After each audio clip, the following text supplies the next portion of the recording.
आज ही के दिन भगवान के आगे पूर्ण समर्पण हेतु गलती से भगवत प्राप्ति हो गई कि मतलब भगवान के आगे समर्पण किया तो गलती से इनको भगवत साक्षात्कार या प्राप्ति आप जो भी समझ लें वो हो गई। और ये तब हुआ जब आपकी एक रील देखी जिसमें कृष्णाय वासुदेवाय मंत्र के बारे में आपने बताया इसका जाप करो और भारी तो से भारी तुमने बड़ी आश्चर्य किया। अरे बच्चा क्या पूरा जीवन। चलो भाई तुम भगवान कृपालु, कभी भी किसी के सामने आ सकते। प्रणाम है बच्चा। तो क्या करे बच्चा, तुम्हें तो भगवत प्राप्ति हो गई, तुम तो पूर्ण हो गई। सवाल है अभी नहीं, सवाल नहीं रहता, भगवत प्राप्ति के बाद सवाल नहीं रहता। ब्रह्म भूता प्रसन्नात्मान सोचति न कांक्षति समाः सर्वेषु भूतेषु मद भक्तिम लभते पराम। जिसे ब्रह्म की अनुभूति, परमात्मा की अनुभूति हो जाती है, उसके अंदर कोई प्रश्न नहीं रहता, कोई चाह नहीं रहती, कोई भय नहीं रहता, कोई चिंता नहीं रहती, कोई शोक नहीं रहता। इसीलिए तो हंस दिए। एक आए थे और उनका हमको भगवान का साक्षात्कार हो गया। बता क्यों रहे हो भाई, ये बताने की बात है क्या? बोले कोई मानते नहीं कि हमको भगवान का साक्षात्कार। अभी उसकी दृष्टि में कोई मानता ही नहीं। यही दृष्टि बता रही कि तू अज्ञानी है, तेरे को भगवत प्राप्ति नहीं हुई। जिसे भगवत प्राप्ति होती है वो छपवाता थोड़ी घूमता है कि मेरे को भगवत प्राप्ति हो गई। क्या भगवत प्राप्ति? महाराज जी उसके बाद क्या हुआ, 2 महीने बहुत अच्छा चला, सब कुछ सब अच्छा चला। अरे बच्चा बकवास है, 2 महीने चला फिर क्या? एक बार जिसे भगवत साक्षात्कार हो जाता तो हमें पता नहीं भगवत प्राप्ति किसे कहते हैं। एक बार जिसे भगवत प्राप्ति हो जाती दोबारा संसार उसकी दृष्टि में नहीं आता, वही वो छाया रहता। पी मूरत नैनन बसे तेहि रस रहाय समाय, ये लक्षण सुनि प्रेम के और न कछु सुहाय, और न कछु सुहाय फिरे अपने मद मातो कुटुम देह ते जाए छूट सब ही विधि नातो। जहाँ जहाँ पिय की बात सुने खोजत तिन गैनन, हित ध्रुव छिन छिन ले प्रेम जल भरी भरी। वो बस उसी आनंद में डूबा रहता है। जो आनंद सिंधु भगवान का एक बार साक्षात्कार कर ले वो उसी आनंद में रूप छके घूमत। भगवत प्राप्ति होती क्या आखिर, मतलब क्या भगवत प्राप्ति मतलब? भगवान का साक्षात्कार जैसे हम आप देख रहे हैं वैसा? हाँ, और एक होता है तत्वबोध जो अंदर से होता है, और ये भगवत साक्षात्कार ऐसे होता है। एक बार हितधाम में थे तो 10-5 लोग उनके साथ थे। और ऐसी लड़की थी तो 10-5 लोग नौजवान सब ऐसे हमारे पास आए, बोले श्री जी ने इनको दर्शन दिए हैं, वो आपके दर्शन के लिए आई हैं। तो हम कहा हमारी श्री जी स्वामिनी, उनको श्री जी ने दर्शन दे दिया तो हमको उनके पास दर्शन करने जाना चाहिए। अब उनको जरूरत क्या हमारे पास आने की, पर चलो बुलाओ। और वो तो मार माला पहने और सब लोग वो वैसे सब ड्रामा बनाए हुए थे। सामने आए बैठे, हम कहा बच्चा, आंख में आंख मिलाए, हम कहा बच्चा तुम्हें श्री जी के दर्शन हुए? नहीं महाराज जी, स्वप्न में हुए। हम कहा नहीं बच्चा, स्वप्न में तुम्हें श्री जी के दर्शन हुए? बोले नहीं। तो हम कहा बच्चा काहे कोई नाटक कर रहे, ये 10 लोग तुम्हें पूज रहे, नरक जाओगी, बेमतलब का कार्य कर रहे। अरे भजन करो तो वास्तविक भगवत प्राप्ति के लिए मानव देह मिला है, ये प्रपंच दिखाने के लिए थोड़ी मिला है। तो बच्चा भगवत प्राप्ति कोई हलवा थोड़ी कैसे मुंह में रखा और खा लिया। नहीं महाराज जी, गलती है कि उसके बाद किसी की इज्जत को बचाने के लिए संकल्प लिया और अपना भजन बल नष्ट कर दिया। उसके बाद से वो अरे चलो हाँ चलो हम मान गए भगवत प्राप्ति हुई। तुम नाम जप करो और पवित्र आचरण से रहो, अच्छी बच्ची बन करके रहो, तो आज नहीं तो कल प्राप्त हो ही जाएंगे। भगवान प्राप्त होने के लिए तो हमें मानव देह मिला, लेकिन इसे भगवत प्राप्ति नहीं कहते। तुम्हारी जो संकल्प से जो भजन बल नष्ट हो, नाम जप करो, नाम जप करो, नाम जप करो, सब छोड़ो, खूब राधा राधा नाम जप करो। चरित्रता की पवित्रता रखो, जो आपका चरित्र स्त्री शरीर, इसको पवित्र रखो। भगवान कृपालु है, कभी भी कृपा करके दर्शन दे सकते हैं, उनकी तो महिमा ही अलग है। इसलिए नाम जप करो। ये अब किसी से मत कहना मुझे भगवत प्राप्ति हो गई। जब भी आपने बोला बोध, तत्व बोध था, मेरे ख्याल से वो वही था। महाराज जी इनको पता नहीं लग रहा कि गलती से हुआ था ना। यार ऐसी गलती हमारे साथ भी सबके हो जाए तो बढ़िया हो जाएगा। वो शायद समझ नहीं पा रहे, वो कह रहे कि उस बहुत अच्छा लगा और समर्पित हुए तो ऐसा लगा। अरे ये सात्विक सुख होते हैं, ये अभी ये क्या जाने, अल्प सुखों का भोक्ता भूमा सुख का अधिकारी थोड़ी होता है। उस महान को प्राप्त करने के लिए अल्प सुखों का त्याग किया जाता है, छोटी छोटी अनुभूतियों का त्याग किया जाता है। ऐसे सीधे गंगा की धारा से प्रकट होते हुए वो सब नहीं माना जाता। काहे को पर्दा लगाए बैठे हो? हम फकीर है, तुम्हारे लिए आए हैं, तुम्हारे लिए रो। जब तक तुम्हारा पर्दा नहीं हट जाएगा तब तक हम ये सब जादू टोना ये हम मानेंगे। आपका थोड़ा थोड़ा आनंद ये हम नहीं मानेंगे। हम छोटे छोटे आनंदों में, छोटे छोटे चमत्कारों में बिकने वाले नहीं, हम आप में बिकने वाले। आप आओ, हमसे बात करो, हो जगत में हो तो हमारे साथ हमें अनुभव कराओ। आप हो, आपके लिए निकले हैं। और जी पर्दा बाहर से खुलता है अंदर से? दोनों जगह से। जब अंदर से का हटा तो बाहर का फौरन हटा, तो सब जगह एक ही नजर आने लगता है। और पहले कहाँ का हटता है महाराज? हृदय का। पहले हृदय का हटता है। पहले हृदय में तत्व बोध होता है, तब सर्वत्र बोध होता है। चश्मा हमारा बदलेगा वैसे तो दिखाई देगा, तो जो हमारी दृष्टि बदली तो हमें सब कुछ दिखाई देने लगा। ज्ञानेश्वर जी, पुणे महाराष्ट्र से। राधे राधे महाराज जी। महाराज जी, अगर जागृत, स्वप्न और सुषुप्ति अवस्था, ये तीनों अवस्था परिवर्तनशील है, तो क्या तुरीय अवस्था इन सारी अवस्थाओं को स्थायी चेतना देती है या है? और क्या तुरीय अवस्था का अनुभव ही आत्मा का प्रत्यक्ष अनुभव है? क्या यही ज्ञान मार्ग से खुद को जान सकते हैं? ऐसे ज्ञान मार्ग और भजन मार्ग में मुझे किस मार्ग का अवलोकन? तुरीय अवस्था को मतलब जानते हो भाई? किसी बात को जब तक हम जानते नहीं तब तक उसको प्रमाणित कैसे कर सकते हैं? मतलब जागृत को तो आप देख रहे हैं, जागृत का स्थूल शरीर। स्वप्न को आप देख रहे हैं, तब जागृत का विस्मरण, स्थूल शरीर का विस्मरण और सूक्ष्म शरीर का स्मरण। सूक्ष्म शरीर से स्वप्नावस्था होती है। फिर कारण शरीर, कारण शरीर से सुषुप्ति अवस्था होती है, जहां बुद्धि भी लीन हो जाती है। तुरीय अवस्था होती है, बुद्धि लीन नहीं होती, बुद्धि जागृत रहती है, अवस्था जागृत रहती है, लेकिन वो परमात्मा में स्थित रहता है। किंचन मात्र न जागृत, न स्वप्न, न सुषुप्ति, न स्थूल, न सूक्ष्म, न कारण, वो आत्म स्वरूप में स्थित महापुरुष तुरीय अवस्था में कहा जाता है। स्थूल से श्रेष्ठ सूक्ष्म, सूक्ष्म से श्रेष्ठ कारण, कारण से श्रेष्ठ तुरीय, तुरीय से श्रेष्ठ ब्रह्म सुख, ब्रह्म सुख से श्रेष्ठ वैकुंठ सुख, वैकुंठ सुख से श्रेष्ठ द्वारिका सुख, द्वारिका सुख से श्रेष्ठ मथुरा सुख, मथुरा सुख से श्रेष्ठ ब्रजभूमि, ब्रजभूमि में गोप वृंदावन, गोष्ठ वृंदावन जिसे कहते हैं, फिर गोपी वृंदावन, और फिर ये नित्य वृंदावन, ये नित्य विहार वृंदावन जो है, ये निरंतर प्रेम समाधि में स्थित रहने वाले महापुरुषों का है। तो जो तुरीय है वो ब्रह्म सुख है, जागृत, स्वप्न, सुषुप्ति तीनों से अलग है। अब आप उसे कैसे समझ सकते हैं? जब आप देहाभिमानी हैं, देह भाव में स्थित हैं, तो तुरीय को कैसे समझ सकते हैं? क्योंकि देहातीत, तीनों देहों से अतीत जो महापुरुष है वो तुरीय अवस्था में रहता है। जैसे गाढ़ निद्रा में किसी भी तरह का संकल्प विकल्प नहीं होता, गाढ़ निद्रा में, नहीं तो स्वप्न में संकल्प विकल्प होते हैं, स्वप्न का दृश्य होता है। गाढ़ निद्रा में जैसे, ऐसे जागृत अवस्था में गाढ़ निद्रा की भांति संसार से सोया हुआ, लेकिन वो जगा हुआ है। गाढ़ निद्रा में जैसे कोई हलचल नहीं होती अंदर, ऐसे गाढ़ निद्रा की भांति जिसके हृदय में कोई हलचल नहीं होती। गाढ़ निद्रा तो तमोगुण से है और ये त्रिगुणातीत है। वो परब्रह्म परमात्मा में स्थित महापुरुष तुरीय है। तुरीय की स्थिति है जिसको आत्म तत्व प्रकाशित करता है, ना कि आत्मा तुरीय है। समझ पा रहे हैं ना? तुरीय एक अवस्था है, एक स्थिति है जो आत्म तत्व में तन्मय हुए महापुरुष की होती है। आत्म तत्व इससे भी अलग है। स्थूल सूक्ष्म कारण तुरीय से अलग ब्रह्म है। जो ब्रह्माकार वृत्ति उसे तुरीय कहते हैं, वृत्ति को तुरीय कहते हैं। जो ब्रह्माकार स्थिति उसे तुरीय कहते हैं। आत्मा को तुरीय थोड़ी कहते हैं, ब्रह्म को तुरीय थोड़ी कहते हैं। समझ पा रहे आप? ब्रह्म से एक होते हैं हम। हाँ, क्योंकि जानना जब हम जानते हैं तो जे ही जाने जग जाए हेराई। पहली जानकारी में संसार का दृश्य अपहरण हो जाता है।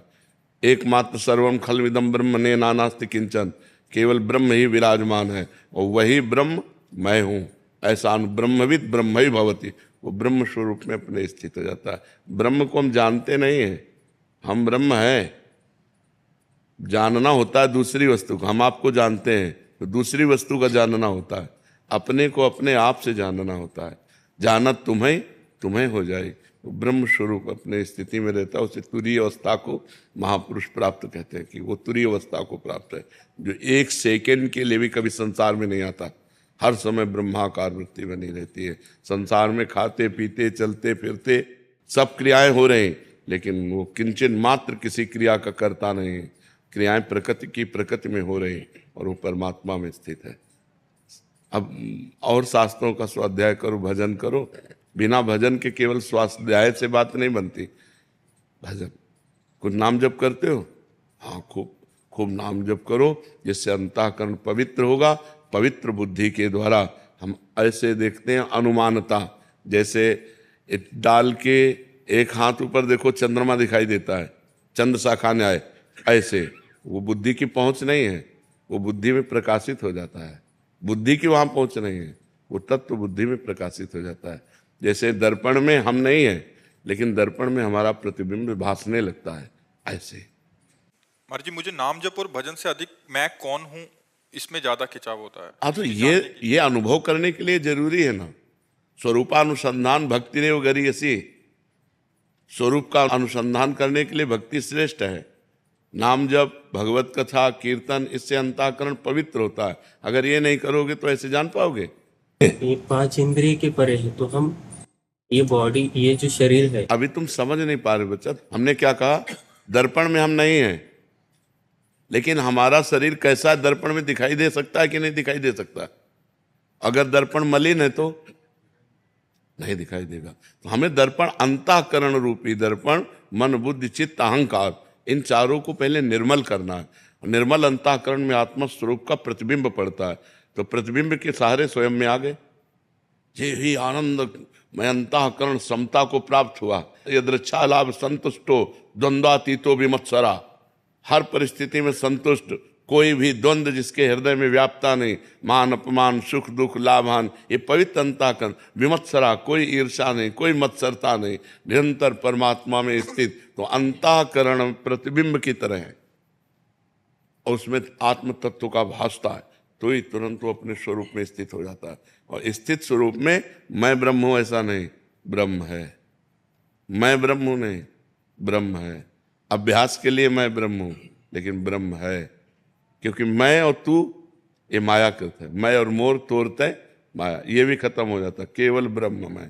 तो सर्वम खलमिदम ब्रह्म, जो अपनी आत्मा में सबको देखता है और सब में अपनी आत्मा को देखता है, वही उत्तम ज्ञानी है। विद्या विनय संपन्ने ब्राह्मणे गविहस्तनी शनिचय सुपाकेचा पंडिता सम दर्शिना, वही समदर्शी ज्ञानी महात्मा है जो सब में भगवान को देखता है और भगवान में सबको देखता है। अपनी आत्मा को सब में स्थित देखता है और सबके सब स्वरूपों में अपनी आत्मा में स्थित देखता है। एक है, दूसरा कोई है नहीं। इसके लिए बहुत भजन करना पड़ेगा बच्चा, रात दिन भजन करते होए गुणाक्षर न्याय। जो जैसे गेहूं में घुन लग गया ना, तो ऊपर खोखला बना रहता है, अंदर पूरा, ऊपर केवल कवर रहता है, अंदर पूरा खोखला कर देता है। ऐसे बुद्धि के द्वारा परमात्मा तत्व में घुस जाए, रात दिन उसी का चिंतन। भोजन पा रहे लेकिन मैं नहीं भोजन पा रहा, इस स्थूल शरीर प्राणों की क्रिया है। एक एक चीज का ज्ञान होना चाहिए। रूप देख रहा है बहुत अच्छा, नहीं, ये पांच भौतिक रूप देखने वाली इंद्रियां और मन है। मना कष्टान इंद्रियाणी प्रकृति स्थान में, मैं इनका दृष्टा हूं। हर समय सचेत, अगर 1 मिनट भी चूक हुआ तो मार देगी माया, मार दे। जो ज्ञानिन कर चित अपरई और बरियाई विमोह बस करई, ज्ञानिनाम चेतान से देवी भगवती हिसा बलादा कृष्ण मोहाय महामाया प्रचति। इसीलिए भगवान की शरण हुआ जाता है। गुरु और भगवान एक ही है। बिना भगवान और गुरु की शरण में हुए ब्रह्म बोध नहीं हो सकता। चाहे पूरा वेदांत कंठस्थ कर लो, चाहे पूरे वेद कंठस्थ कर लो, अनुभव जड़ चेतन की ग्रंथि जो है नहीं, उसका भेदन नहीं हो सकता, वो छूट नहीं सकती। जड़ चेतन ही ग्रंथि पड़ गई, यद्यपि मृषा छूटति कठिन। इसलिए भजन, दैन्यता, गुरु आश्रय, मानी संख्या, गुरु पर ब्रह्म, बस सवाल हल हो जाएगा। पर गुरु में जब हमारी दृष्टि पूरी तन्मयता को प्राप्त हुई, तो अखंड मंडलाकारम व्याप्तमेन चराचरम तत्पदम दृष्टमेन तस्मै श्री गुरुवे नमः। समस्त जगत में मेरे गुरुदेव विराज। जब वहां विराजमान तो यहाँ भी अब गुरु तत्व रह गया एक। सवाल तभी हल माना जाएगा जब एक रह जाएगा। एक के सिवा कुछ है तो अभी सवाल हल नहीं हुआ। सवाल हल तभी माना जाएगा जब चाहे भक्ति से चाहे ज्ञान से। जैसे भक्ति से तो ब्रह्म नहीं, माया नहीं, नहीं जीव नहीं काल, अपनी ही सुदिना रही, एक रहे नंदलाल। आ गया, शेष एक बचना चाहिए। पूरे अनंत ब्रह्मांडों में सवाल हल तब माना जाएगा जब एक बचना चाहिए।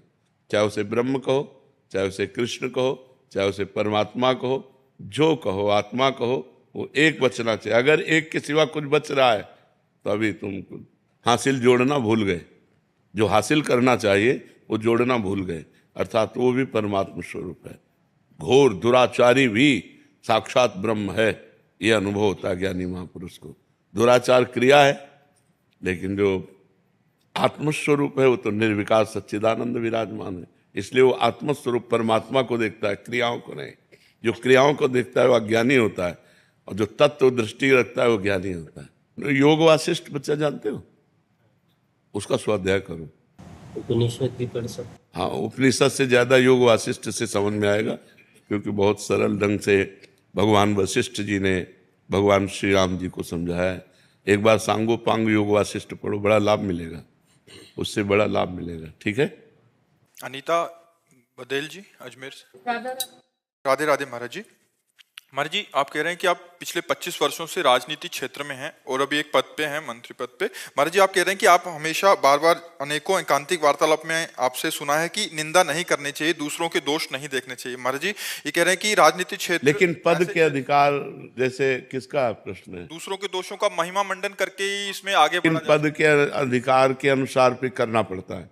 जैसे दूसरों को दंड नहीं देना चाहिए, लेकिन अब वो पुलिस में है, अब वो आर्मी में है, अब वो चोर आया, निषिद्ध कर्म करने वाला आया, हिंसक आया, अपराधी आया, तो उसके साथ व्यवहार तो उनको प्रतिकूल करना पड़ेगा, क्योंकि उनका कर्तव्य है, ये उनका धर्म है। ना कि वो उसको दंड दे रहे हैं, उसको दंड नहीं दे रहे, वो धर्म का पालन कर रहे हैं, अपने कर्तव्य का पालन कर रहे हैं। पापात्मा, अधर्मी, अन्यायी को दंड देना ये धर्म है, और निर्दोष सत्य पर चलने वाले का सहयोग करना धर्म है। तो जैसे आप राजनेता हैं तो अपने पक्ष को पुष्ट करना पड़ेगा, क्योंकि अगर ऐसा नहीं करते तो आपकी विजय श्री कैसे होगी। तो एक धर्म है, उसमें देखा जाता है कि आपको इस समय ऐसा करना चाहिए, आपने नहीं किया, या आप बड़ी निंदनीय बात की। एक समाज सुधार की दृष्टि से, एक समाज व्यवस्था के लिए यदि हमारा विपक्ष गलत करता है तो हमें उसकी निंदा करनी पड़ेगी, क्योंकि आप राजनेता पद पर हैं। वो निंदा निंदनीय नहीं है, वो निंदा निंदनीय नहीं है। जैसे कोई पदाधिकारी है, कोई अपने बड़े पद पर बैठा है और वो सही निर्णय नहीं कर रहा है, और आप उसके विपक्ष में हैं, तो निंदा तो करनी पड़ेगी। 4 लोग मिलकर निंदा करके उसको सही रास्ता दिखाया जाता है कि आप गलत हैं, आपको सुधार करना पड़ेगा, आप समाज दृष्टि में गलत है, इसमें समाज का अहित है, इसलिए आपको ऐसा करना चाहिए। तो ये करना होता है, उसमें उसे निंदा नहीं मानी जाती है। जी। श्री नारायण पेड़ीवाल जी गुजरात से। राधा वल्लभ श्री हरिवंश महाराज जी। महाराज जी, पिछले 2 वर्षों से आपका सत्संग एवं एकांतिक वार्तालाप नित्य सुन रहा हूँ। धीरे धीरे अब पूरा परिवार भी आपको नित्य सुनने लगा है। परिवार के युवाओं में भी आपके प्रति श्रद्धा जागृत हुई है। आपकी वाणी से उनके विचारों में परिवर्तन भी आया है और नई ऊर्जा और दिशा मिली है। महाराज जी, मेरा एक प्रश्न है, किसी भी रिश्ते में अहंकार, ईगो और स्वाभिमान मतलब सेल्फ रिस्पेक्ट में कैसे फर्क करें? आज पूरा विश्व आपको सुनता है, आपकी बातों पर श्रद्धा। स्वाभिमान को हम जान नहीं पाए, इसलिए हम स्वाभिमान को, देहाभिमान को ही स्वाभिमान समझते हैं। अपनी कुल, अपनी जाति, अपने पद, अपनी प्रतिष्ठा को हम स्वाभिमान समझते हैं। स्वाभिमान शब्द परम पवित्र है, स्वाभिमान की रक्षा करनी चाहिए। पर स्वाभिमान का मतलब शरीर को लेकर नहीं है, स्वतत्व को लेकर है। स्वतत्व आत्मा को कहते हैं। शंकर सहज स्व रूप संभारा, तो लाग समाधि अखंड अपारा। स्व आत्म तत्व को लेकर के है, भगवत तत्व को लेकर के है। स्वाभिमान हम या तो किसी जाति पक्ष को लेते हैं, या कुल धर्म को लेते हैं, या राष्ट्र पक्ष को लेते हैं। कोई ना कोई हम पक्ष लेते हैं, लेकिन स्व का सही अर्थ है आत्मस्वरूप। आत्मस्वरूप, हम आत्मस्वरूप अर्थात भगवत मार्ग के विरुद्ध नहीं चल सकते। उसे अभिमान नहीं कहते। जैसे अस अभिमान जाय जन भोरे, मैं सेवक रघुपति पति मोरे। सिया राम जी मेरे प्रीतम है, पति हैं, स्वामी हैं, और मैं उनका सेवक हूं। अब मैं धर्म के विरुद्ध नहीं चल सकता। हम अहंकार उसे कहते हैं जिसमें मैं के आगे कोई लगे। जैसे मैं अमुक, मैं के आगे जो तत्व, मैं शुद्ध ब्रह्म है, उसके आगे जो शब्द लगता है उसे अभिमान कहते हैं। लेकिन स्वाभिमान जो कहते हैं वो आत्म तत्व को लेकर, स्व आत्मा का नाम, स्व भगवान का नाम है। हम धर्म के विरुद्ध नहीं चल सकते, उसे स्वाभिमान कहते हैं। कि हम धर्म, जैसे जब मुगलों ने आक्रमण किया तो स्वाभिमान की रक्षा के लिए हमारे सनातन धर्मियों ने स्वयं आत्महत्या कर ली, गला कटवा लिया, लेकिन विधर्म को स्वीकार नहीं किया। यह है स्वाभिमान, क्योंकि वो परमात्म तत्व धर्म से लेकर के जुड़ा हुआ है, उसका शरीर संबंध से नहीं है। अगर शरीर संबंध से है तो वो कुलाभिमान होगा, वो जाति अभिमान होगा, वो विद्याभिमान होगा, वो धनाभिमान होगा, वो पदाभिमान होगा। ये निंदनीय है, ये धर्म की तरफ से निंदनीय है। लेकिन अपने धर्म के लिए, जैसे अब हमारा धर्म है सनातन, अब सनातन धर्म हमारा स्वाभिमान है, लेकिन सनातन धर्म कितना महान है इसको देखना होगा। सनातन ब्रह्म है, सनातन वायु है, सनातन पृथ्वी है, सनातन जल है, सनातन श्री कृष्ण है, सनातन श्री राम है। हम अपने इस धर्म के पालन के लिए प्राण त्याग देंगे तो हमारी सदगति हो जाएगी। स्वाभिमान जागतिक प्राकृतिक प्रपंच को लेकर के नहीं, वो अभिमान होता है। और जो भागवतिक धर्म को लेकर होता है उसे स्वाभिमान कहते हैं। जैसे हम अपने धर्म की रक्षा के लिए प्राण त्याग देंगे, चाहे जितना कुछ हो जाए, हम धर्म भ्रष्ट नहीं हो सकते। हमारा चाहे गला काट दिया, इसे कहते हैं स्वाभिमानी पुरुष है। अभिमानी पुरुष कहते हैं उसे जो अन्य बातों को, प्राकृतिक बातों को लेकर गर्व करता है, लेकिन ये स्वाभिमान तो बना रहना चाहिए। इस स्वाभिमान पर चोट आने पर हमें सहन नहीं करना। देखो, जिस समय वेन भागवत में कथा है, उसने अधर्माचरण की धूम मचा दी, तो ऋषियों ने जाके समझाया उनको कि आप राजा हैं, राजा का कर्तव्य होता है प्रजा का पालन करना, ना कि शोषण करना।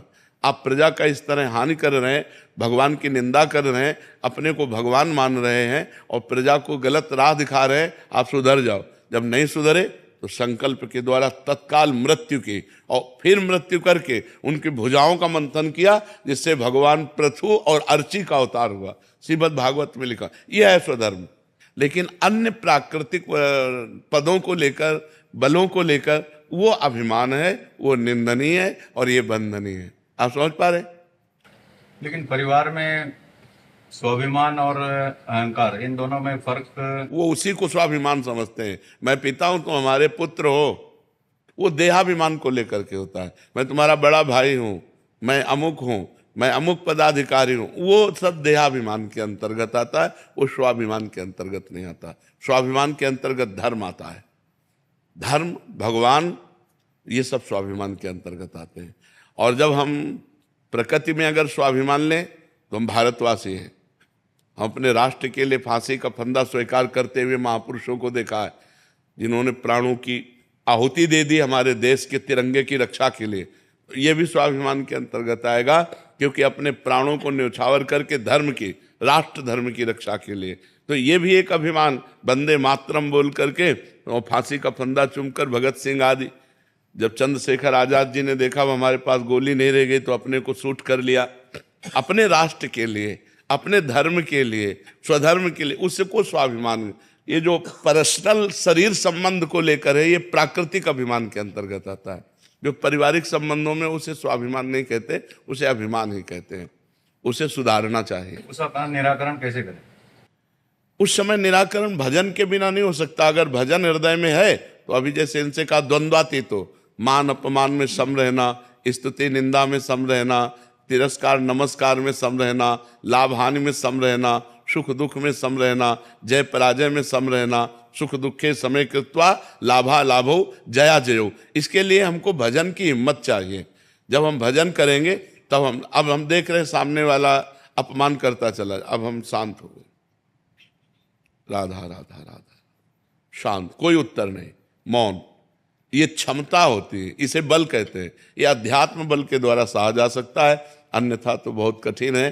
एक दो शब्द के बाद हमारे अंदर क्रोध आ जाएगा और क्रोध आते ही हमारी स्मृति ढक जाएगी, स्मृति ढकते ही विमूढ़ता आते ही गाली गलौज मारपीट ये सब शुरू हो जाएगा। तो हमें लगता है नाम जप करके अध्यात्म बल को हम हृदय में धारण करें और गंभीर बने। उसे स्वाभिमान नहीं कहते, स्वाभिमान धर्म राष्ट्र भगवान आत्मस्वरूप को लेकर के होता है। स्व शब्द आत्मस्वरूप के है, स्वरूप स्वरूप आत्मा को कहते हैं। शंकर सहज स्वरूप संभारा लाग समाधि अखंड पारा, स्व भगवत तत्व को कहते हैं। साहिल जी हरियाणा से। राधा वल्लभ श्री हरिवंश महाराज जी प्रभु के श्री विग्रह में तो भगवत भाव हो जाता है पर सभी में नहीं कर पा रहा महाराज जी, इससे मन बहुत विचलित रहता है महाराज जी। आप भजन करो, भजन करो, जब अंतःकरण पवित्र होगा तभी समझ में आएगा। अच्छा ये विचार करके बताओ, हम तुम्ही से तुम्हारे में पूछते हैं, तुमने अपने को जाना क्या? तो आप सोचो आपके कितने बड़े ज्ञानी हो। अब सब में भगवान को जानने के लिए पहले अपने घर में तो ढूंढना चाहिए। हम दूसरों के घर में तब ढूंढे जब अपने घर में मिल गया हो। अपने हृदय में आप विचार करो आप कौन हैं, तो आप शीशा से देख के कह सकते हैं कि मैं, ये तो ढांचा है, ये आपका घर है जिसमें आप रह रहे हैं, आप कौन हैं? अब इसका उत्तर अगर बोध है तो है, नहीं तो उत्तर नहीं, किसी के पास उत्तर नहीं इसका। सब इसी पे घूम रहे हैं। जितना चराचर जगत है सब देह भाव को लेकर घूम रहा है। देह के परे जो आत्म तत्व है उसको, वही परमात्मा है। पावर, जैसे छोटा सा पंखा, एक बहुत बड़ी मशीन, एक लाइट। अब पंखे में लाइट नहीं है, उसमें लाइट हाइलोजन में है। अगर अज्ञानी है तो कहेगा बिजली तो चमकती है, इसमें बिजली कैसे हो सकती है? अच्छा बिजली तो हवा देती है, तो हीटर में गर्मी कैसे दे सकती है? नहीं, यंत्रों के कारण बिजली का प्रभाव अलग अलग हो जाता है, लेकिन सब में पावर बिजली है।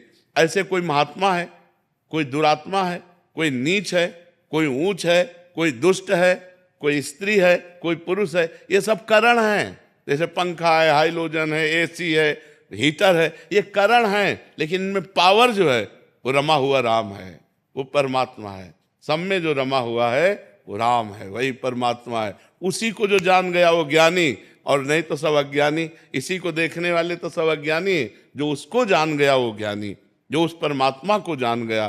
परमात्मा को जानने के लिए बहु नाम जन्मनावंते ज्ञानवान माम प्रपद्यते वासुदेवा सर्वमित सा महात्मा सुदुर्लभा। वो महात्मा बड़ा दुर्लभ है इस संसार में मिलना, जो सब में परमात्मा को देखता है। श्री राम मैं सब जग जानी, करो प्रणाम जोरि जुग पानी। सब में प्रभु। तो नाम जप करो, शास्त्रों का स्वाध्याय करो, संतों का संग करो, माता पिता की सेवा करो, दूसरों को परोपकार करो, तो हृदय पवित्र होगा। पवित्र हृदय से देखा जाता है सब में। सब में भगवान का दर्शन जिसका हृदय पवित्र होता है वही कर सकता है। इसलिए खूब नाम जप करो। ठीक है, समझ पा रहे हो? ठीक है, हाँ ठीक है। महाराज जी अगर हम नाम जप कर पा रहे हैं मतलब ये प्रभु की इच्छा है। बहुत बड़ी कृपा है प्रभु की, बहुत बड़ी कृपा है कि नाम जप कर। हरिवंश कृपा हरिवंश कहें, हरिवंश कहें हरिवंश लहें, हरिवंश सुलाभ सदा तिनके, सुख संपत्ति दंपति जो जिनके। जो प्रभु का नाम जप करते हैं प्रभु की कृपा से वो बोल पा रहे हैं, और प्रभु की कृपा से जो नाम जप करते हैं वो निश्चय प्रभु को प्राप्त होते हैं। नाम से बढ़कर के कुछ नहीं, नाम बहुत महान है। और इस कलयुग में तो और साधन है ही नहीं, नाम ही प्रधान साधन है जिसके द्वारा हम भजन करके भगवान की प्राप्ति कर सकते हैं। और सब साधनों में मन लग सकता है लेकिन नाम में नहीं लग सकता। एक नाम को निरंतर कई घंटे लगाकर मन देखो, घंटे क्या मिनट लगाकर देखो, भागता है मन। अब एक नाम ले लिया, गुरु मुख से जो नाम मिलता है उसी नाम को रमाया जाता है। नाम श्वास दो बिलक चलत हैं, इनको भेद न मोको भावे, श्वासै नाम नाम ही श्वासा, नाम श्वास को भेद मिटावे, रोम रोम जब रग रग बोले, तब कत स्वाद नाम को पावे। जब श्वास और नाम का भेद मिट जाए, जैसे हमारी श्वास बिना प्रयास के आ जा रही, ऐसे नाम प्रयास के चल रहा है, और फिर रोम रोम रग रग आनंद से पुलकित होकर जब नाम, तो महापुरुषों ने नाम के बल से भयंकर कष्टों को भी सहज में मुस्कुराते हुए सहा है। किसी भी चरित्र में, चाहे प्रहलाद जी हो, चाहे गुरु अर्जुन देव जी हो, चाहे गुरु तेग बहादुर सिंह हो, बड़े बड़े महापुरुषों ने नाम के बल से, नाम की सामर्थ्य से मुस्कुराते हुए ऐसे कष्ट सहे जो दूसरा नहीं सह सकता। वो केवल सिद्ध पुरुष ही सह सकता है, वो केवल गुरु ही सह सकते हैं, वो केवल भगवान ही सह सकते हैं। वो भगवान के रूप में ही हैं, वो भगवान ही हैं जो उस रूप में आए। नहीं थी इतनी सामर्थ्य और किसी साधनों में नहीं देखी गई जैसे इन महापुरुषों में देखी गई। जी। नितिन वर्मा जी दिल्ली से। राधे राधे।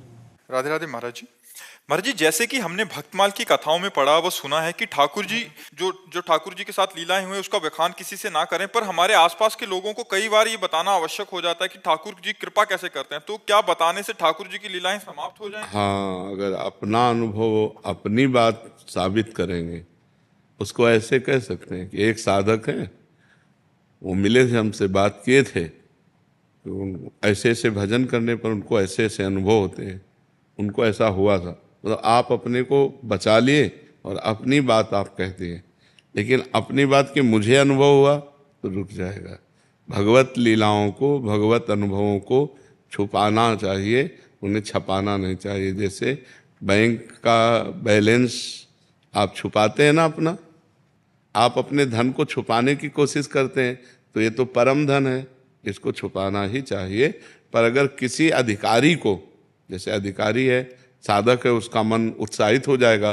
तो ऐसे कि एक साधक थे, वो ऐसे भजन करते थे, तो उनको ये अनुभव हुआ, तो ऐसे ऐसे चलना चाहिए, हमने उनसे ऐसा सुना है, ऐसा कहना चाहिए, जिससे अपने को बचा लिया और उसको भी अनुभव अगर पकड़ पाएगा तो अनुभव हो जाएगा, नहीं पकड़ पाएगा तो कोई बात नहीं।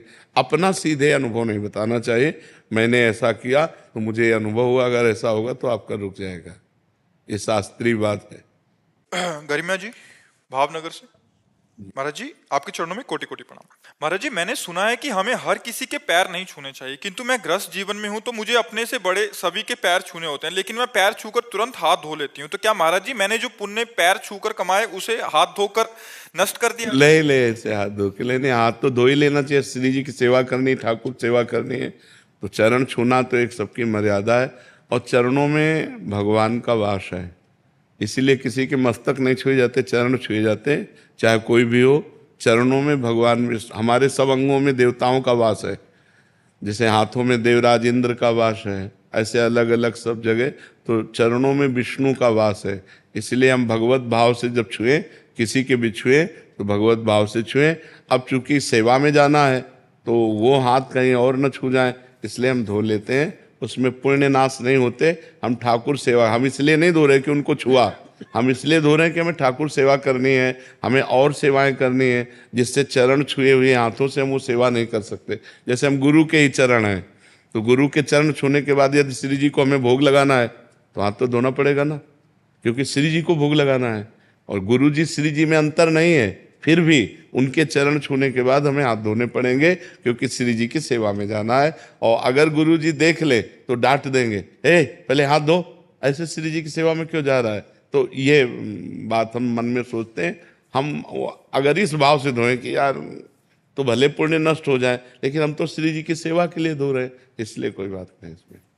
निखिल शर्मा जी अमृतसर से। श्री हरिवंश। श्री हरिवंश। महाराज जी, महाराज जी जीवन में अनुशासन की कमी है, इसकी पूर्ति कैसे करें महाराज जी? गुरु के बिना इस अनुशासन तो नहीं बन पाता। कोई तो हो जिससे हम डरे, वैसे भगवान से ज्यादा डर नहीं लगता, क्योंकि बड़े उदार है। भगवान प्रगट में तो दिखाई नहीं दे रहे, हमें प्रगट में चाहिए कि जो डांट सके, जो सभा में खड़ा कर सके, वो गुरुदेव भगवान है। या तो घर में माता पिता ऐसे हों, लेकिन अगर परमार्थ में है तो गुरुदेव भगवान है। जो गुरुदेव भगवान से हम डरें और वो हमको सुधार सकें, वो हमारी कमियों को हमारे सामने रखें, हमारे को डांट फटकार कर हमें ऐसी सामर्थ्य दें जिससे हम समस्त दोषों से हट सकें, तो ऐसे गुरु की शरण ली जाए, जिनके अनुशासन में रहकर हमारा लोक और परलोक दोनों बन जाए। सोनम गुप्ता जी बनारस। महाराज जी राधे राधे। महाराज जी, आप कहना चाह रहे हैं कि बैंक में कार्यरत हैं। महाराज जी, इनको एक संशय है कि जैसे बैंक में तो बहुत जनों के खाते होते हैं, उसमें कोई अधर्म आचरण करने वालों के भी खाते हो सकते हैं, धर्म आचरण करने वालों के भी हो सकते हैं। तो महाराज जी, जो अधर्म आचरण करने वाले हैं उनके, क्योंकि ये वहां नियुक्त हैं तो वो उनके पैसे लेने पड़ते हैं, तो उससे किसी का भला भी हो सकता है। ये पाप के भागीदार तो नहीं? नहीं, क्योंकि आपका तो कार्य धर्म से मतलब नहीं है। जो बैंक में जमा करने या उसको जमा करने से मतलब, वो आपकी जेब में तो जाते नहीं। किसका प्रश्न है? आपकी जेब में तो जाते नहीं, वो तो सरकार के पैसे हैं, तो सरकार के उसमें जमा होंगे। आपका तो केवल काम जमा करना है। आपको थोड़ी पूछना है कि घूस के पैसे जमा करने लाए हो या ईमानदारी के। वो तो पैसे जमा करने आएगा तो आपको जमा करना है। अब वो घूस के लेके आया या बेईमानी के लेके आया वो भोगेगा। आपका काम तो केवल जमा करना है। अगर आपको अपने घर ले जाना हो तब प्रश्न उठता है कि जानकारी कर लेना चाहिए कि गलत धन है या अच्छा धन है। बैंक तो सरकारी है, बैंक में तो उसमें कोई बात नहीं। ये भगवान उसमें जैसे शराब के ठेके की ठेके उसमें खाते होते हैं, उनके लाखों पैसे आते हैं, तो गिनते वक्त बहुत क्षोभ होता है कि ये किसी के घर में जाकर के खुशियां दे सकते थे और बहुत बर्बाद हो रहा है मदिरापान से सब कुछ। हाँ, ये बात, ये विचार तो अच्छे विचार है, ये विचार तो अच्छे विचार। समय लगता है कि कहीं हम वो करता नहीं, उसमें आपका कोई दोष नहीं है। ये विचार आपके अच्छे हैं, लेकिन आपका जो कर्तव्य कर्म है, वो चाहे शराब पी के आया हो, अगर वो पैसा जमा कर रहा है तो आपको जमा करना पड़ेगा, क्योंकि आप उस कर्तव्य में हैं और उसमें आपका दोष नहीं है, क्योंकि आपको ही अपने घर थोड़ी प्रयोग में लिए जा रहे हैं। अगर प्रयोग के लिए ले जाना हो तब फिर विचार करना अत्यंत आवश्यक है। वैभव गर्ग जी दिल्ली से। महाराज जी, आपके चरणों में कोटि कोटि प्रणाम। महाराज जी, जब हम बहुत समय से किसी कार्य को करने का प्रयास कर रहे हैं और वो अनेक प्रयासों के बाद भी पूर्ण ना हो पा रहा हो, अंतर्मन से ऐसा अनुभव हो रहा है कि संभवतः हमने कोई त्रुटि हो गई है हमसे, ऐसा नहीं, ऐसा नहीं है। हमारा पूर्व का कोई प्रारब्ध कर्म ऐसा है जो हमें सफल नहीं होने दे रहा। हमें और भजन बढ़ाना चाहिए, नाम जप करना चाहिए, जिससे हम उस प्रारब्ध कर्म को नष्ट कर सके जो हमारी सफलता में बाधा पहुंचा रहा है। भगवान यहाँ इस बीच में भगवान को न लावे। ये हमारा कोई प्रारब्ध कर्म है जो बार बार हम सफलता के लिए प्रयास करते हैं और मुझे असफल कर देता है, तो मुझे नाम जप बढ़ाना चाहिए। नाम जप से उस प्रारब्ध को दबाकर हम सफलता को प्राप्त करें। भगवान मानो ऐसे हैं जैसे पिता ने खेती दे दिया और बीज दे दिया। अब आप क्या बोते हो? खेती आपकी, बीज आपका। आप जो बोओगे वो आपको मिलेगा। तो बहुत जन्मों से हमने गलत बीज बोए हैं, पाप कर्म किए हैं, इस जन्म में भी किए हैं। देखो ना, ध्यान से अगर देखो तो इस जन्म में भी पाप कर्म किए हैं। अब वो जाएंगे कहाँ? हमको दुख देंगे। दुख तभी होगा जब असफल होंगे ना, विपत्ति तभी होगी जब हमारी सफलता नष्ट होगी। तो हमको चाहिए कि हमें इतना सुकृत एकत्रित कर लेना चाहिए कि पूर्व के पतित प्रारब्ध को हम नष्ट कर सकें, गिरे हुए प्रारब्ध को हम नष्ट कर सकें। नहीं, हमें नष्ट कर देगा। नाम जप है, शास्त्रों का स्वाध्याय है, कुछ स्तोत्र हैं, कुछ जैसे कभी तीर्थयाटन धाम आ गए, हरिद्वार चले गए, गंगा स्नान पवित्र, कभी परोपकार, दूसरों का हित कर दिया। इन सब पुण्यों के बल से हम पूर्व के प्रारब्ध को दबा सकते हैं और सफलता प्राप्त कर सकते हैं। अन्यथा पूर्व का अगर प्रबल प्रारब्ध हुआ तो लाख उपाय करो, तुम्हें हार ही पहुंचाएगा, तो तुम्हें गिरा ही देगा। ऐसे देखे जाते हैं ज़्यादा प्रयास नहीं करते हो, बड़ी सफलता मिलती है उनको। उनका पूर्व का पुण्य काम कर रहा है।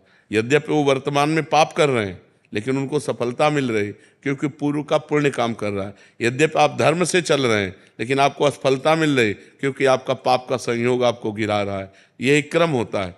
तो लोगों को इसमें भ्रम हो जाता है कि वो तो पाप करता है, बड़े मौज से रह रहा है, और हम धर्म से चल रहे हैं, बड़ा दुख भोग रहे हैं। ऐसा नहीं। धर्म आज की खेती है और पूर्व का पाप जो आपने किया, पूर्व की कमाई इस समय आपको परेशान कर रही, तो उसको परास्त करने के लिए भगवान नाम जप करो। महाराज जी, जैसे हम आश्रय लेते हैं, किसी का प्रश्न था उसी भगवान के विषय में, तो जैसे हम आश्रय तत्व का वो रखते हैं कि प्रभु हमारी रक्षा करेंगे, प्रभु हमें, तो आज किसी का एक प्रश्न था, तो उन्होंने लिखा था कि वो किसी डॉक्टर के पास गए, वो कुछ स्पर्श उन्होंने गलत किया। उस समय तो पहले तो उनको ठीक लगा कि, पर बाद में जब चिंतन किया तो उनको लगा कि ये गलत स्पर्श था, कि ऐसा नहीं करना चाहिए था। फिर वो हनुमान जी के भक्त थे, उन्होंने बोला कि हनुमान जी ने मुझे ऐसी स्थिति में क्यों डाला, और मतलब मैं तो नाम भी जप करती थी। फिर वो दुखी हो रहे हैं। तो महाराज जी, इसको कैसे समझें कि प्रभु का, अब इसमें अगर वो समझ पावे, पूर्व का कोई अशुभ प्रारब्ध जो आपसे गलती हुई थी, उसी गलती का निराकरण हुआ। आपने जो गलती की और उसका प्रकाश नहीं हुआ, तो आपको क्षोभ और दुख दिलाने के लिए ये प्रारब्ध यहाँ गिरा करके, नहीं तो ऐसा जैसे कभी कोई चूक का अवसर आया तो भगवान थोड़ी चूक का अवसर हमें दे रहे हैं, हमारी वासना, हमारी गलती हमें चूक पे ले जा रही, भगवान हमें बचा सकते हैं। हम भगवान से प्रार्थना करें, उस समय भगवान को पुकारें तो भगवान हमारी रक्षा करेंगे। जैसे बड़ी बड़ी पवित्र साध्वियों के ऊपर गलत दृष्टि वाले, अब जैसे गंगा यमुना बाई थी वृंदावन में, तो पवित्रता से भजन करती थी, तपस्वी थी, विरक्त थी। अब ब्रह्मचारिणी थी, तो ब्रह्मचारिणी में तेज होता है। तो अकबर बादशाह का भांजा, वो यहाँ आगरे का अधिकारी था, तो वो यहाँ वृंदावन आया अपने परिकर के साथ। तो उसने देखा इतनी सुंदर साध्वी और तो तपस्विनी तेजस्वी, वो लुभायमान हो गया। उसने कहा इनको हमारी सेवा में भेजा जाए। बोले ये संत हैं, ये कोई ऐसे थोड़ी है कि ऐसे आ जाएंगे। तो उसने 2 वेश्याएं लगाई। अब आप विचार करो कि इनको किसी भी तरह हमारे महल में लाओ। तो वेश्याएं साधु वेश धारण किया और वहाँ सत्संग करने लगी, बैठने लगी, सुनने लगी, प्रणाम करना, और रोज जाने लगी। 10-15 दिन रोज गई और एक दिन नहीं गई, फिर दूसरे दिन गई। तो पूछना बनता है ना कि आप 10 दिन से रोज आ रही थी, आई नहीं आप। तो उनका हमारे यहाँ एक बहुत बड़े संत आए हैं, हम उनकी सेवा में कल थी इसलिए नहीं आ पाए, आप चलेंगी क्या? क्योंकि उनको पहुंचाने का पैसा दिया गया था उसके पास। तो उनका यदि संत आए, कहाँ? बोले यहीं पास में ही है, मथुरा में। मथुरा में उसकी भी हवेली थी। चलो, सोचा कि संतों से मिलने में क्या। अब गई तो हवेली, तो उन्होंने सोचा संतों को हवेली और झोपड़ी से क्या मतलब, आए होंगे तो हवेली भी रख दिया होगा। अब जे ही हवेली के अंदर, उसे बाहर से सिटकिनी लगा दी वैश्याएं ने, वो तो पैसा के लिए थी। और जो अंदर गई तो बादशाह का भांजा हो, अब वो समझ गई कि मुझे नाटक करके फंसाया गया। तो गए दूर रहना, स्पर्श मत करना। और वो तपस्विनी थी, अब वो काहे को माने, अब उसकी हवेली के अंदर आ चुकी है, बंद है, शासन उसके हाथ में, बादशाह उसका मामा है, तो उसको कोई फर्क तो था नहीं। वो जे ही आगे बढ़ा तो उन्होंने श्री हरिवंश, श्री हरिवंश, श्री हरिवंश, जे ही नाम पुकारा। रसिकनंद वाले में चरित्र है, श्री हरिवंश से सोई उसको दिखाई दिया कि बाई जी की जगह बबर शेर, और दहाड़ करके उसको पैजामा गीला हो गया, लघु शंका कर दिया, बेहोश हो गया, और बाई जी अंतर ध्यान यहाँ वृंदावन में। तो इस विषय पर अगर देखा जाए तो इसमें कोई प्रभु की ऐसी बात नहीं थी कि उनको इस तरह का संकट झेलना पड़े, उनका कोई प्रारब्ध था। ये प्रभु की कृपा रही कि उन्होंने गंगाबाई यमुनाबाई को इस तरह से भगवान ने बचाया, ये प्रभु की कृपा रही। लेकिन उनका कोई पूर्व का ऐसा प्रायश्चित रहा कि जो उसके सामने जाना पड़ा और वो गंदी दृष्टि से ऐसा देखा, क्योंकि वृंदावन में बहुत थी, उन्हीं के ऊपर क्यों दृष्टि गई? तो कोई प्रारब्ध संयोग, ये कृपा रही भगवान की कि वो छुआ नहीं और बच गया, ऐसा हो। फिर वो बाद में आया और चरणों में साष्टांग दंडोत हुआ और कहा मुझे क्षमा कीजिए, तब से मैं जल रहा हूँ। तो उन्होंने कहा आप जो है संतों के प्रति ऐसा भाव न रखें, आप जाओ आनंद से भजन करो, हमें कोई आपसे द्वेष नहीं है। तो ऐसा होता है। तो उसमें ये नहीं कि हमें भगवान ने बचाया, भगवान ने तो बचा ही लिया, पर वो आपका कोई कर्म ऐसा था जो, तो अभी हमें दोबारा वहां नहीं जाना चाहिए और कोई भी किसी हाँ बिल्कुल ऐसे नहीं। और डॉक्टर को भी ऐसा नहीं करना चाहिए। डॉक्टर तो एक भगवान का स्वरूप होता है, मरीज जब उसके पास जाता है तो सर्वांग समर्पित होता है। तो डॉक्टर को चाहिए कि अपने बेटा बेटी की तरह व्यवहार करना चाहिए, इधर उधर गंदी हरकतें नहीं, तभी फिर उनका भी जीवन बर्बाद होता है। तुम डॉक्टर होकर के ऐसी हरकत करते हो। डॉक्टरों को तो माता पिता की तरह व्यवहार करना चाहिए। मान लो जवान बच्ची है, बच्चा को उस तरह का स्पर्श करना और काम से स्पर्श करना बड़ा अंतर होता है। तो हमें लगता है डॉक्टरों से हमारी प्रार्थना है कि आपके पास जो मरीज आवें वो अपने बेटी बच्चों जैसा व्यवहार करें, उनके साथ ऐसी कोई हरकत न करें जिससे एक डॉक्टर की वजह से सब डॉक्टरों के प्रति लोगों को संशय होने लगे। डॉक्टर एक प्रगट में दूसरा भगवान है। हम अपने परिवार वालों को बड़ा विश्वास करके उनके हाथ समर्पित कर देते हैं कि आप ऑपरेशन कीजिए, आप इनको ठीक कीजिए। तो हम डॉक्टर को भगवान की तरह मानते हैं। तो ऐसे भगवान की पदवी प्राप्त डॉक्टरों को ऐसी ऐसे हैं भगवान की तरह डॉक्टर जो ऐसा अपना प्यार रखते हैं, लेकिन इस तरह की जो नीच हरकत करने वाले लोग हैं उनको कहते हैं सावधान रहो, नहीं एक जगह बचोगे, दूसरी जगह बचोगे, तीसरी जगह ऐसे पिटोगे कि संसार में किसी काम के नहीं रह जाओगे, क्योंकि वो ऊपर वाला देख रहा है। वो जिस दिन तुम्हें दंड देना शुरू किया तो उसी दिन तुम होश में हो जाओगे।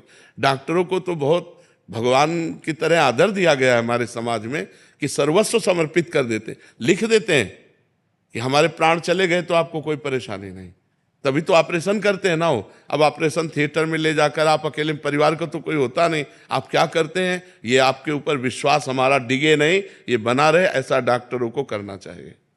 नाम जपने में निरंतरता नहीं आ रही और जो नाम छूटने से छुट्टी बंद होनी चाहिए वो नहीं हो रही। तो कहीं ना कहीं किसी सुख में हम राजी हो रहे हैं, कोई ऐसा सुख ढूंढो हृदय में जिसमें हम राजी हो रहे हैं, नहीं तो व्याकुलता तद विस्मरणेन परम व्याकुलते थी। संस्कृत में कहा गया है कि अपने परमात्मा का, अपने ईश्वर का जो नाम हम जप रहे हैं उसके छूटने पर इतनी व्याकुलता होनी चाहिए जैसे मछली को पानी से निकाल के बाहर कर दे तो तड़पने लगती है।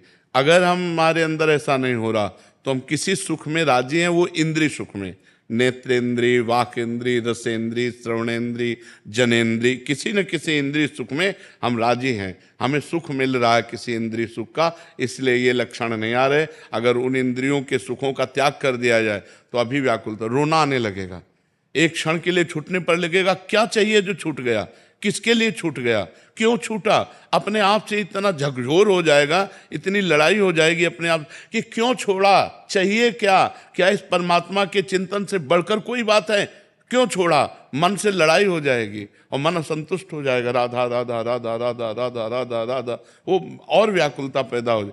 अगर किसी इंद्रियजन्य सुख को हम भोग रहे हैं और हम मान रहे हैं कि सब ठीक चल रहा है तो वो बैलेंस बनता रहेगा, लेकिन व्याकुलता नहीं आएगी, वो अंतराय बनता रहे। जैसे नाम से बढ़कर कुछ नहीं।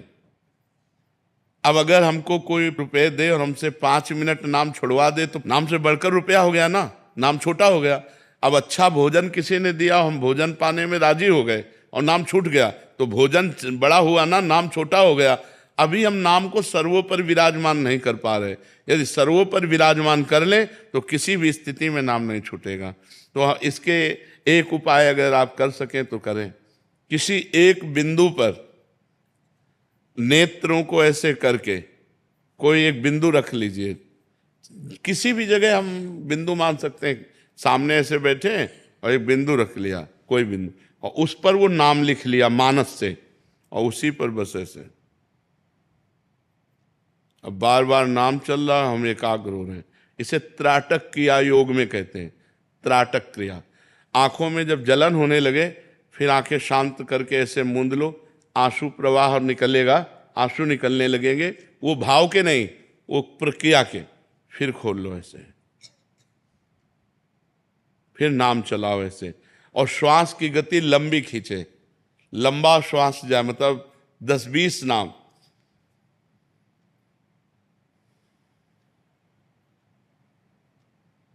बार बार नाम चल रहा, बार, इससे एकाग्रता संचित होगी। एकाग्रता संचित होगी तो हम फिर 24 घंटे उसका प्रयोग कर सकते हैं। 5 मिनट आप अगर ये साधन करें तो 10-12 घंटे तो चलेगा, 10-12 घंटे प्रयोग होगा। जैसे हम मोबाइल चार्ज करते हैं ना, ऐसे एकाग्रता है। और जब आप साधन पर बैठें तो 10 बार कम से कम अगर आप कर सके,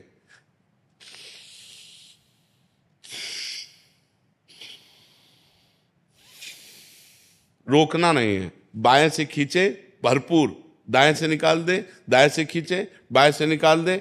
आप 1 महीना ये करके देखिएगा। ये 10 श्वासें देखो,